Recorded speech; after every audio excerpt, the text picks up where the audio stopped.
Magandang gabi mga ka-amazing! Welcome back dito sa aking YouTube channel.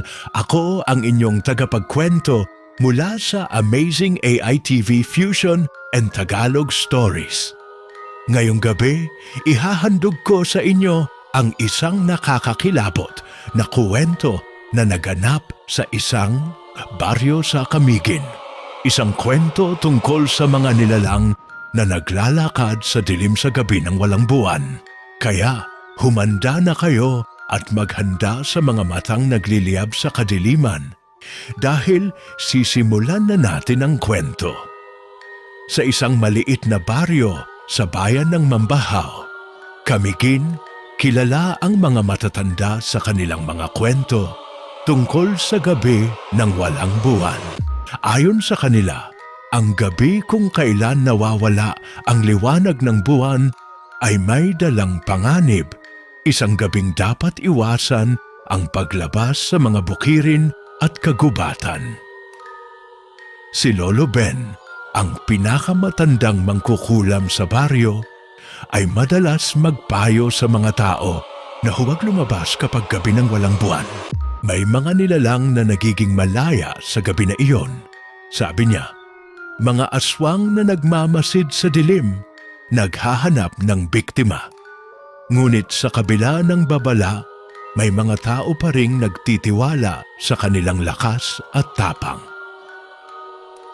Isang gabi, si Marco, isang magsasaka na may asawa at 2 anak, ang nagdesisyong pumunta sa bukid upang suriin ang mga tanim na mais na nagsimulang mamulaklak.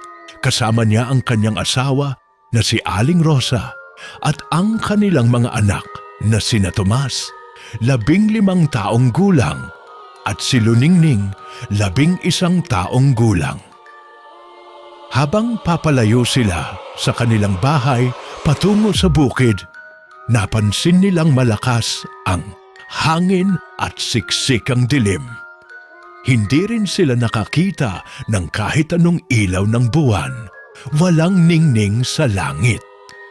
Sobrang dilim, Marco, sabi ni Aling Rosa habang hawak-hawak ang kamay ng kanyang mga anak. Baka dapat na nating ipagpaliban ito hanggang bukas.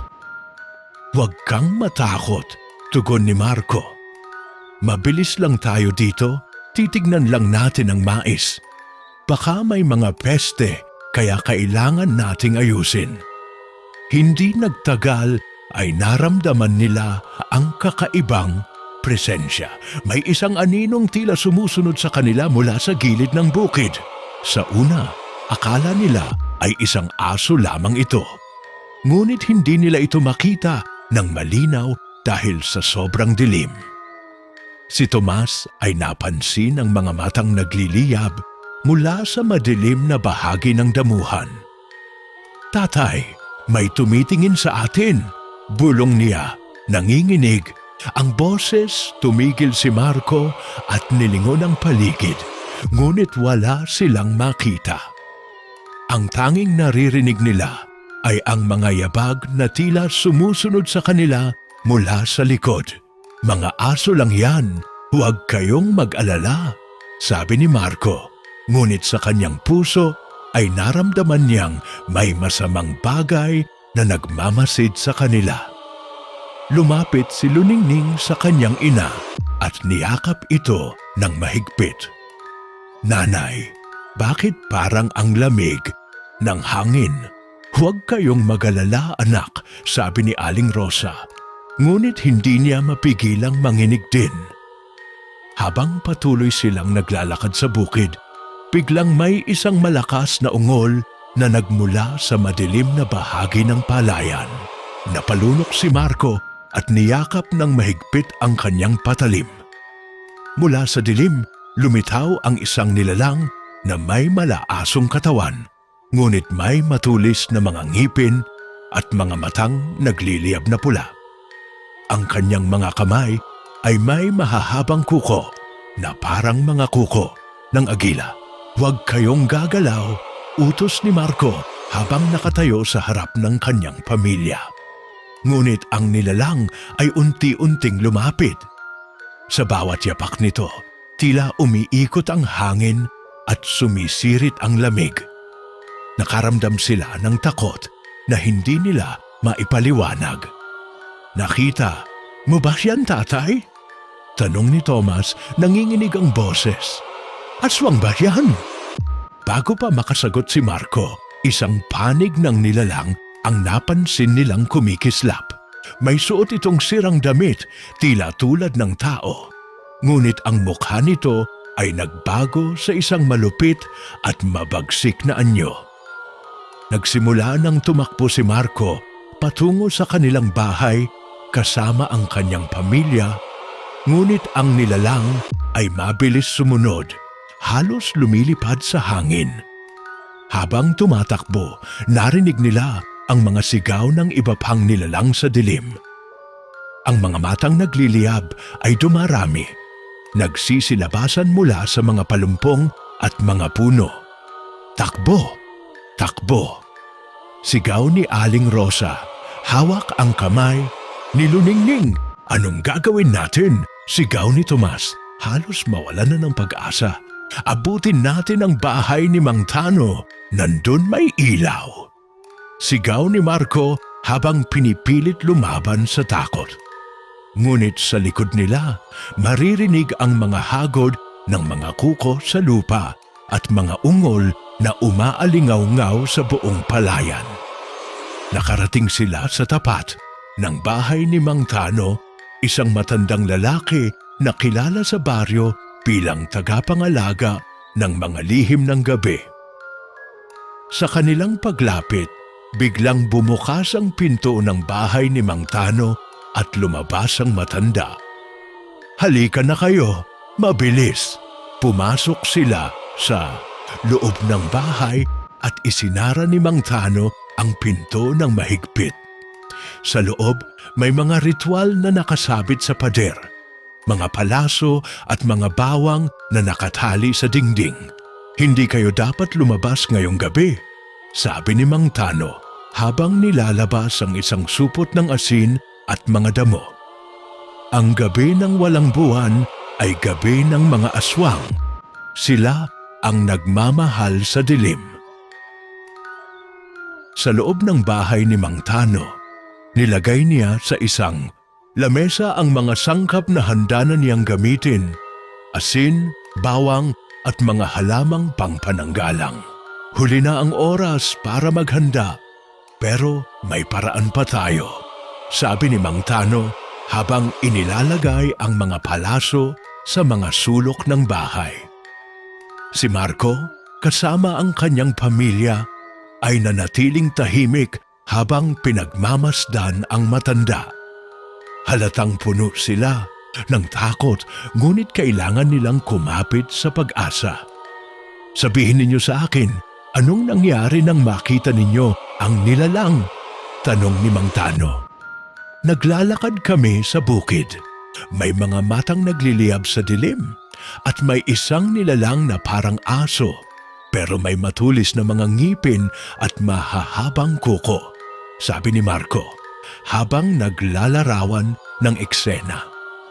"Mga aswang yan, sigurado ako," sabi ni Mang Tano. Hindi sila karaniwang hayop. Sila ay mga nilalang na nagpapalit anyo para manghuli sa mga tao, lalo na sa gabi ng walang buwan. Dahan-dahan, naramdaman ng pamilya ang lamig na dumaan sa kanilang mga katawan. Ang hangin sa loob ng bahay ay tila lumamig ng malakas.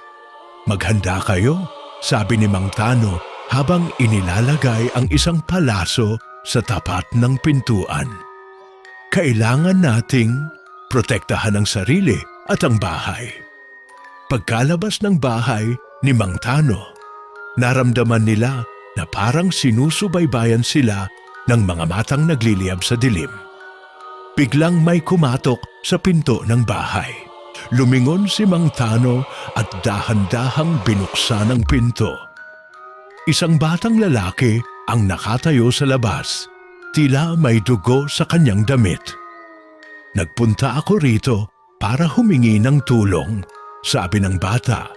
nanginginig ang boses. Nawala ang aking kuya sa bukid. Sinundan siya ng mga aswang. Dalhin natin siya sa loob, sabi ni Mang Tano habang pinapasok ang bata. Anong pangalan mo, anak? Tanong ni Aling Rosa. Si June ang pangalan ko, sagot ng bata. Malapit lang kami dito sa bukid ng San Roque. San Roque? Malayo iyon dito at madilim na ang gabi, wika ni Marco. Hindi tayo ligtas sa mga lugar na ito kapag gabi ng walang buwan, paliwanag ni Mang Tano. Ang mga aswang ay naglalabas-labas sa mga ganitong gabi, nagiging mas malakas at matapang. Habang pinag-uusapan nila ang nangyari, may biglang tunog ng yabag sa labas ng bahay. Lahat ay napatingin sa bintana na may malalaking anino na dumadaan sa dilim. Ang mga mata ay nagliliyab ng pula at ang mga ngipin ay nagkikislapan sa liwanag ng mga kandila sa loob. Maghanda tayo sa laban, sabi ni Mang Tano. Kinuha niya ang isang krus at ang kanyang itim na bag na puno ng mga lihim na kagamitan. Tulad ng lagi kong sinasabi, ang mga aswang ay nilalabanan sa pamamagitan ng pananampalataya, mga halamang pangpananggalang at mga ritual na matagal nang naipasa sa aming mga ninuno. Nagsimulang magdasal si Mang Tano ng isang lumang orasyon habang pinalilibutan nila ang bahay ng mga asin at bawang. Takot sila sa apoy at sa bawang, kaya iilawan natin ang paligid, sabi niya, habang binuksan niya ang mga lumang lampara at naglatag ng mga kandila sa mga sulok. Habang ginagawa nila ito, naramdaman nilang parami ng parami ang mga matang nagmamasid sa kanila mula sa dilim. May naririnig akong sigaw, sigaw ni Luningning na nakasilip sa bintana. Maliwanag na may tao doon, sabi ni Tomas. Huwag kayong lumabas, mahigpit na sabi ni Mang Tano. Baka patibong lang ito. Biglang may isang malakas na palakpak sa labas, kasabay ng matinis na hiyaw na tila nagmumula sa isang babae. Nag-aalangan si Marco, ngunit sinabi ni Mang Tano na manatili lamang silang kalmado at patuloy na ipagdasal ang orasyon.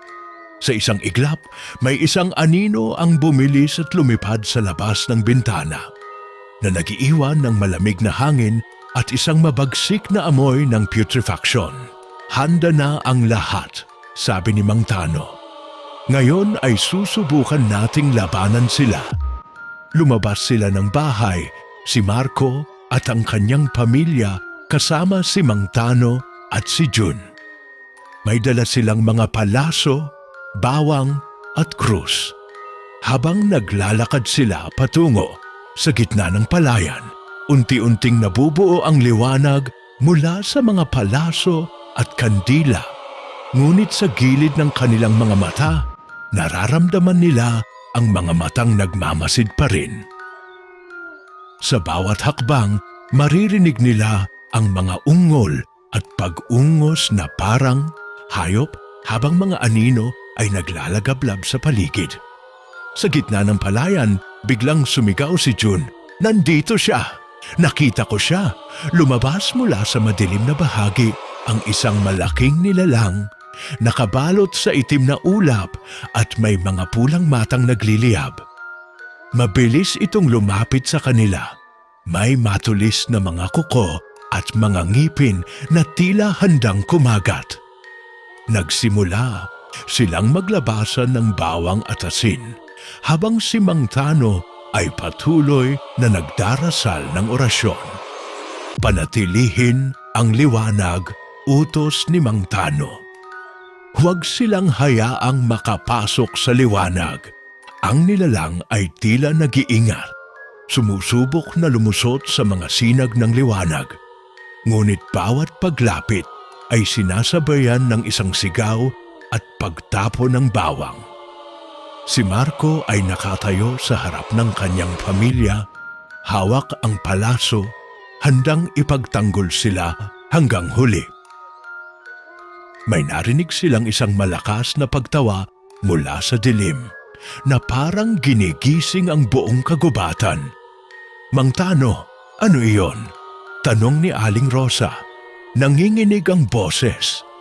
"Iyon ang pinuno ng mga aswang," sagot ng matanda. "Isang nilalang na matagal ng kinatatakutan ng aming mga ninuno."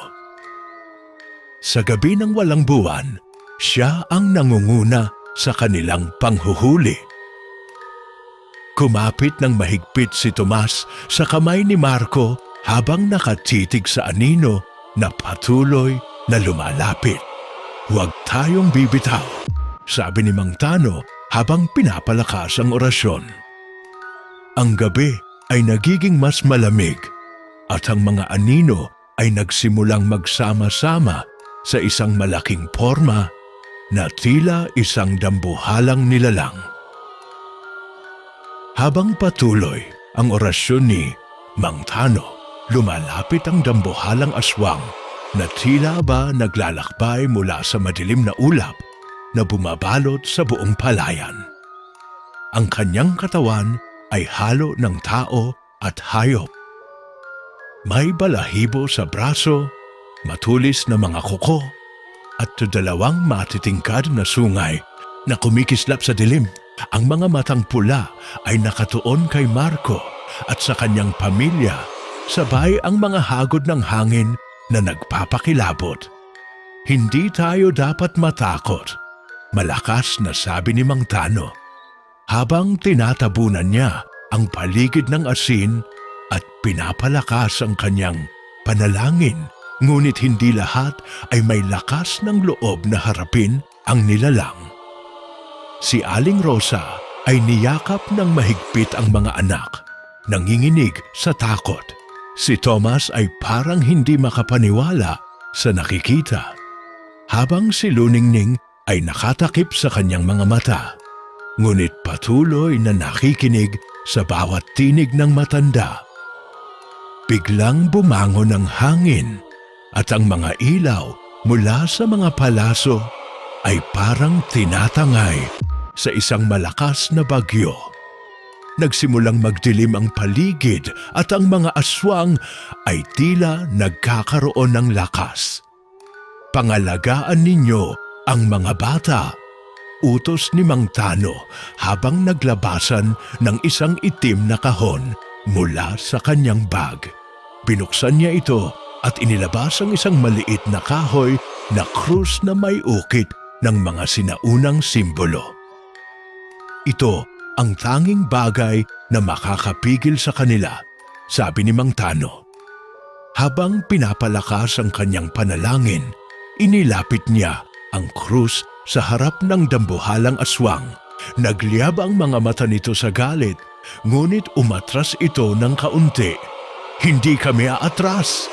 sigaw ni Marco habang hawak ang palaso. "Hindi kayo papasok dito!" Dahan-dahang lumapit si Tomas kay Mang Tano. "Tatay, ano ang gagawin natin kung hindi sila aalis?" "Tiwala lang sa panalangin at sa liwanag," sagot ng matanda. Ngunit habang nagsasabi siya nito, napansin nilang unti-unting dumadilim ang paligid. Ang mga aswang ay dumarami, parang sumasabay sa bawat yabag at hiyaw.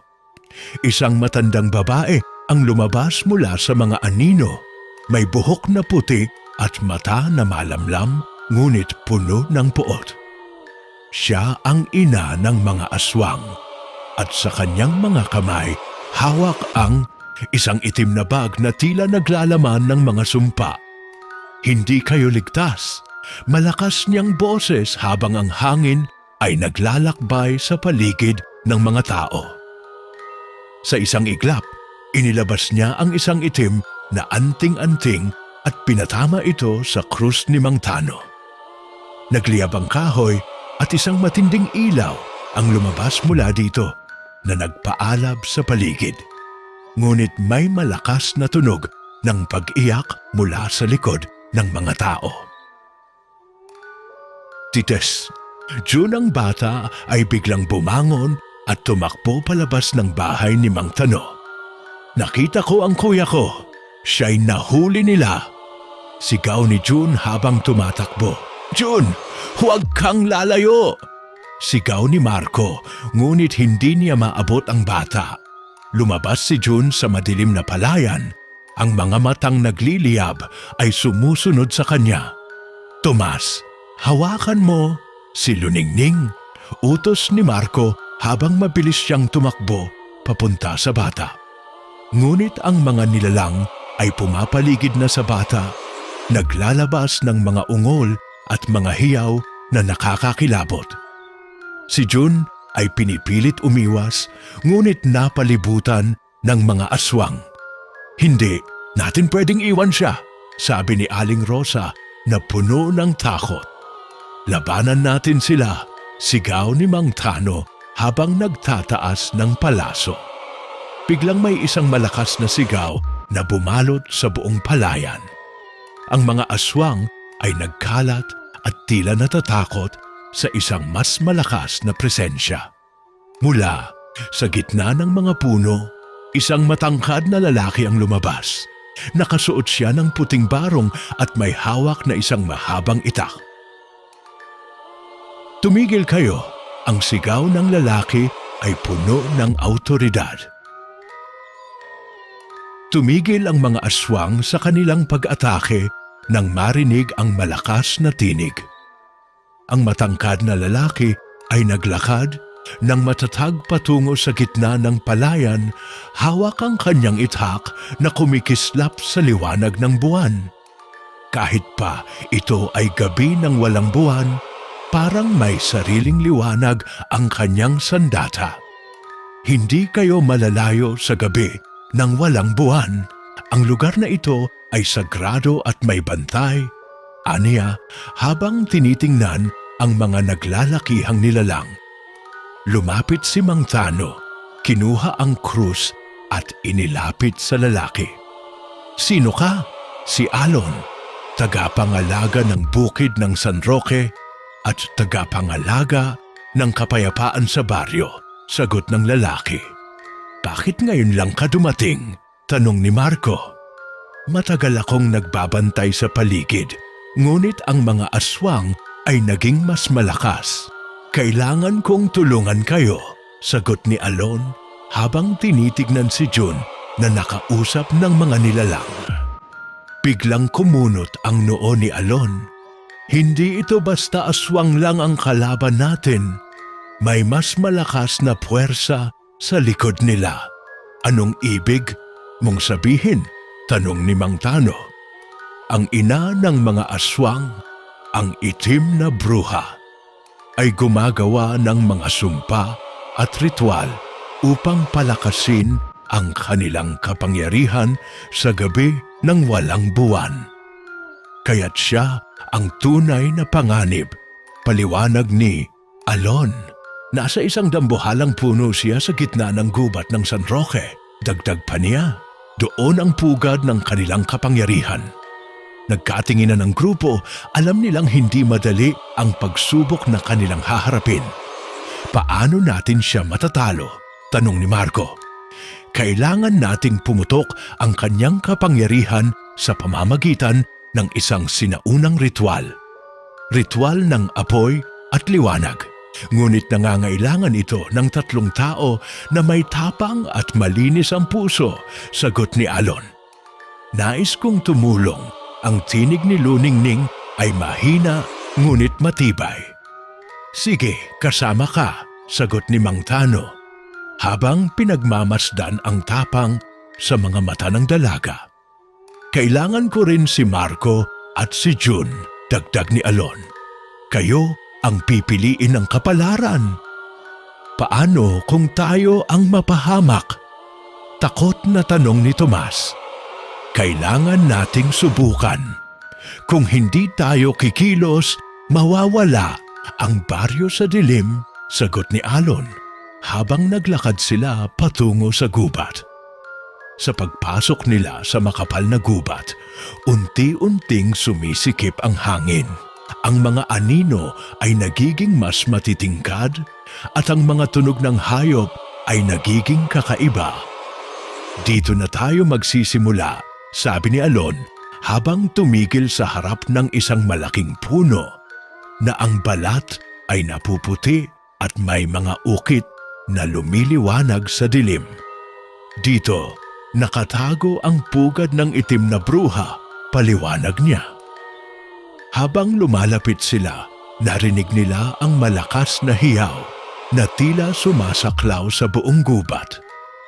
Biglang lumitaw mula sa likod ng puno ang isang matandang babae na may mga mata na parang naglalagablab.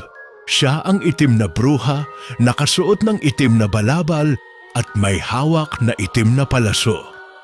"Hindi kayo dapat narito," sigaw niya habang nagpapalabas ng mga pulang apoy mula sa kanyang mga kamay. "Hindi kami papayag na sirain ninyo ang aming tahanan," tugon ni Marco habang nilalapitan ang kanyang palaso. Nagkaroon ng matinding laban ng apoy at liwanag sa pagitan ng itim na bruha at ng tatlong pinili para sa ritual. Si Alon ay nagsimulang kumanta ng sinaunang orasyon habang si Mang Tano ay naghahanda ng mga halamang gamot at mga sangkap para sa ritual. Habang nagaganap ang labanan, si June ay nakatingin sa paligid, naghahanap ng paraan upang makatulong. "Alon, ano ang kailangan kong gawin?" tanong ni June habang nakatuon ang mga mata sa itim na bruha. "Kumuha ka ng apoy mula sa dambuhalang puno," sagot ni Alon. "Ihatid mo ito sa altar sa gitna ng gubat para sa ritual." Nagsimula si June sa kanyang pagtakbo, ngunit hinabol siya ng mga aswang na nagpakita mula sa mga anino. "Dali! Dali!" sigaw ni Marco habang nilalabanan nila ang itim na bruha. Sa bawat hakbang ni June, mas lalong lumalapit ang mga nilalang, ngunit hindi siya titigil. "Hindi ko pwedeng hayaan silang maabutan ko," sigaw ni June habang nilalampasan ang mga sanga at ugat ng puno. Si June ay tumakbo ng buong lakas habang ang mga aswang ay sumunod sa kanya, naglalabas ng malalakas na ungol at nagliliyab na mga mata. Ang mga sanga ng puno ay parang sumisiklab sa paligid, tila sinusubukang pigilan siya sa pag-abot sa dambuhalang puno. Habang pinipilit niyang makalapit sa puno, naramdaman niya ang malamig na kamay ng isang aswang na humawak sa kanyang balikat. Bumaling si June at nakita ang matulis na mga ngipin ng nilalang na nakalapit na para kumagat. Di inaasahang sumirit si June pabalik at gamit ang kanyang natutunang panalangin mula kay Mang Tano, pinatunog niya ito ng malakas at may katapangan. "Sa ngalan ng liwanag, lumayas ka," sigaw ni June habang pinapakawala ang kanyang hawak na maliit na krus. Biglang umilaw ang paligid at tila ba nagkaroon ng isang malakas na pagsabog ng liwanag mula sa krus ni June. Napaatras ang aswang na humawak sa kanya at ang iba pang mga nilalang ay nag-aatubiling lumapit. Naabutan ni June ang dambuhalang puno at mabilis na kumuha ng isang piraso ng naglalagablab na kahoy na naging parang apoy sa kanyang mga kamay. "Dala ko na!" sigaw niya habang mabilis na tumakbo patungo sa altar sa gitna ng gubat. Ngunit sa kanyang paglalakad, nakita niya ang itim na bruha na nakatayo sa harap niya. Nakangisi habang hawak ang kanyang itim na palaso. "Hindi ka makakalapit dito," sigaw ng bruha habang nagpalabas siya ng mga pulang apoy mula sa kanyang mga kamay. Si Marco kasama si Mang Tano at si Alon ay nilabanan ang mga aswang sa palibot ng altar. Pilit na pinipigilan ang mga nilalang upang hindi makaabala kay Jun. Jun, mag-ingat, sigaw ni Marco habang nilalabanan nila ang mga aswang. Si Jun ay tumakbo ng mabilis. Pilit iniwasan ang mga apoy na inilalabas ng itim na bruha. Sa tulong ng liwanag, lalampasan ko siya. Bulong ni Jun sa sarili. Nang makarating siya sa altar, inilagay niya ang naglalagablab na kahoy sa ibabaw ng altar at agad itong nagliyab ng apoy na mas maliwanag kaysa sa lahat ng nakikita nila. Ang apoy ay kumalat sa paligid at sa tila ba unti-unting nawawala ang dilim sa gubat. Ang itim na bruha ay sumigaw ng matindi habang unti-unting nawawala ang kanyang lakas. Hindi pa ito tapos. Sigaw niya bago siya naglaho sa isang ulap ng itim na usok. Si Mang Tano ay nilingon si Jun at ang iba pa. Ang ritual ay nagtagumpay, ngunit ang panganib ay hindi pa lubusang nawala. Si Alon ay ngumiti ng bahagya. Kailangan nating maging handa sa susunod na gabi ng walang buwan. Ang mga aswang ay maaaring bumalik, ngunit sa tulong ng ritual na ito, mayroon na tayong lakas upang labanan sila. Ngunit hindi natin malilimutan ang mga pangyayari ngayon, sabi ni Marco habang pinagmamasdan ang mga labi ng apoy. Hindi tayo papayag na mangyari ito muli, dagdag ni Luningning. Habang naglalakad sila palabas ng gubat, napansin nila ang mga unang sinag ng buwan na unti-unting pumapasok sa kalangitan. Nang makarating sila sa bahay ni Mang Tano, nagtipon ang buong pamilya upang pag-usapan ang nangyari. Naligtas tayo ngayon dahil sa tapang at pananampalataya, sabi ni Mang Tano habang nilalapitan ang bawat isa. Ngunit ang laban ay patuloy, paalala ni Alon. Sa susunod na gabi ng walang buwan, dapat tayong maging handa, sabi ni Marco habang tinitingnan ang kanyang pamilya. Hindi tayo nag-iisa, sabi ni Luningning. Kinabukasan, nagtipon-tipon ang mga tao sa plaza ng San Roque. Ang balita tungkol sa naganap na laban sa gubat ay mabilis kumalat. Ang mga matatanda ay nagsimula ng maghanda ng mga ritual, habang ang mga kabataan ay nag-aral kung paano magtanggol laban sa mga nilalang ng dilim. Si Marco, kasama si Luningning, Tomas at Jun ay naglakad papunta sa bahay ni Mang Tano upang pag-usapan ang mga susunod na hakbang. Hindi tayo pwedeng magpabaya, sabi ni Marco habang tinatapik ang balikat ni Jun. Ang panganib ay maaaring bumalik at mas malakas pa.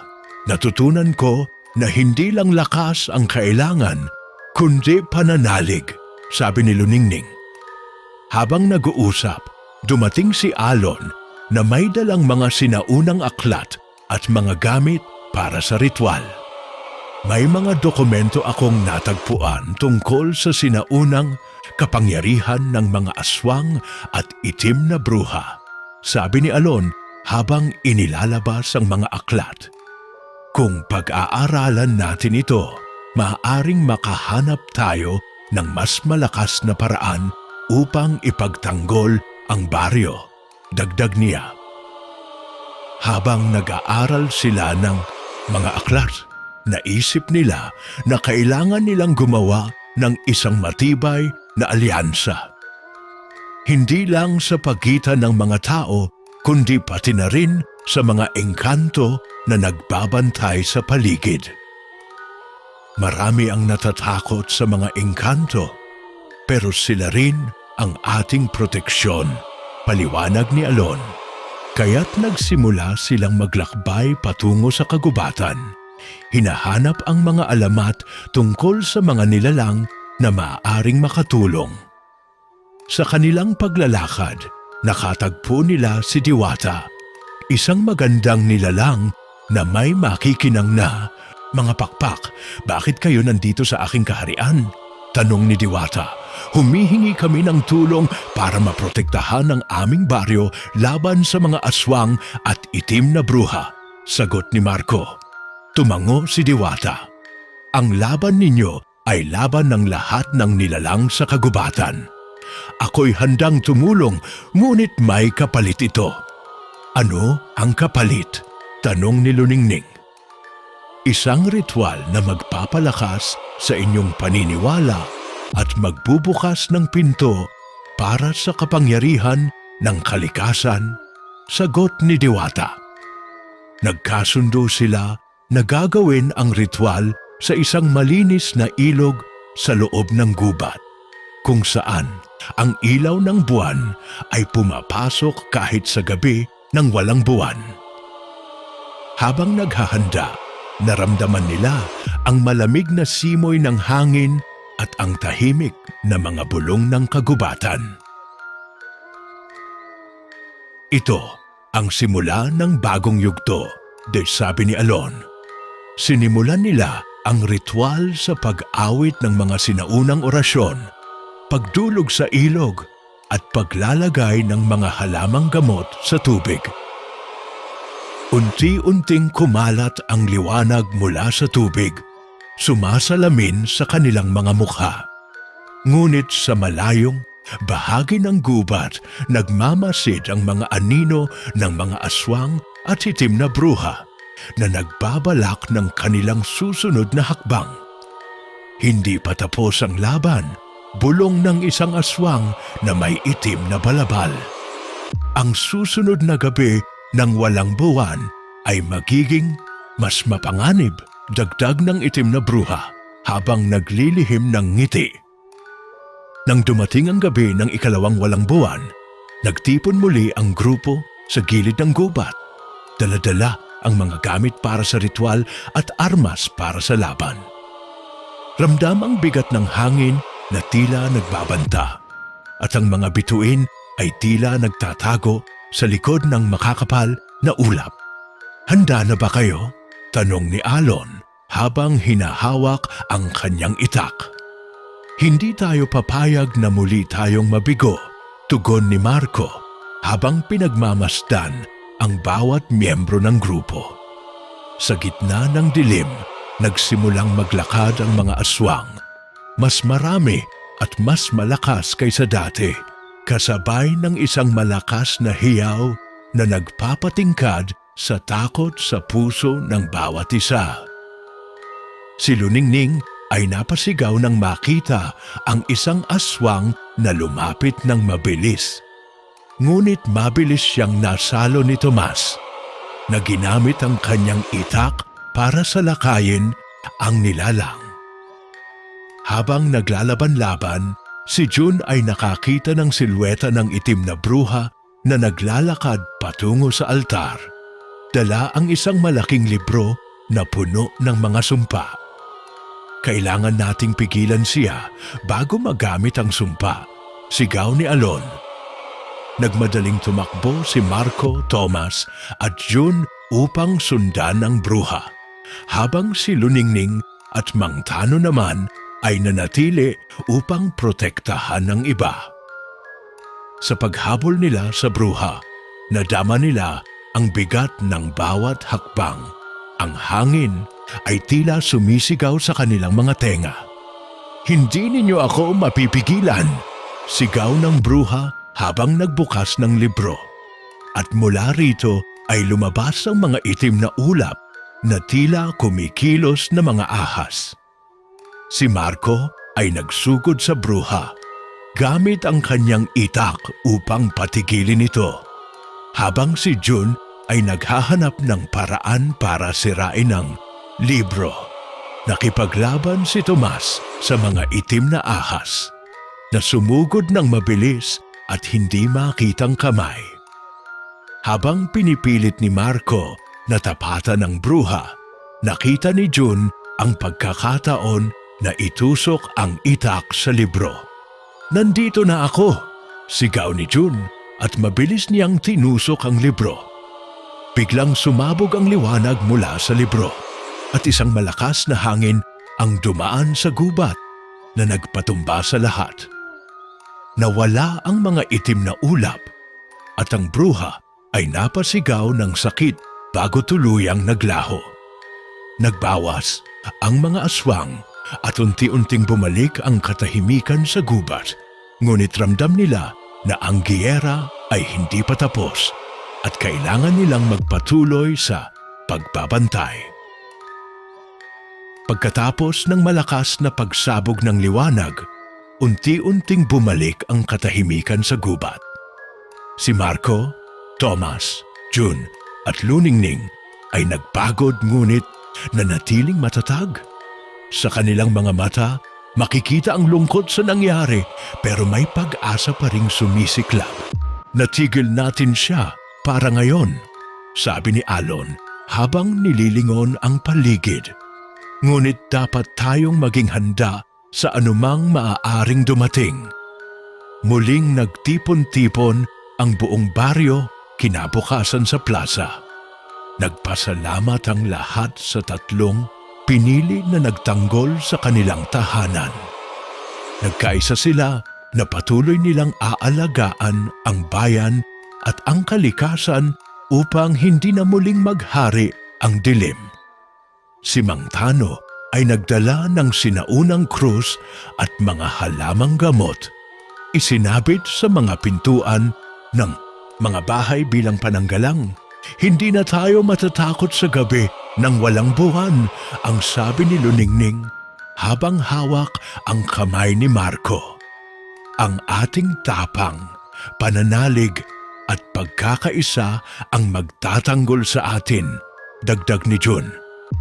Habang unti-unting lumiliwanag ang umaga, ang mga anino ng gabi ay naglaho at ang bukid ng Kamigin ay muling nagmistulang payapa. Magandang gabi, mga ka-amazing! Diyan na nagtatapos ang ating kwento tungkol sa ang nangyari sa gabing walang buwan sa bukid ng Kamigin. Maraming salamat sa inyo, mga ka-amazing, na sinamahan ninyo ako at nakinig sa kwentong ito.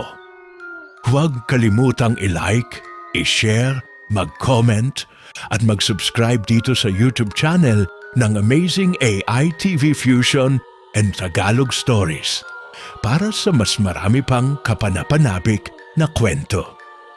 Ako, ang inyong tagapagkwento, nagpapasalamat at nagpapaalam na sa inyo, mga ka-amazing.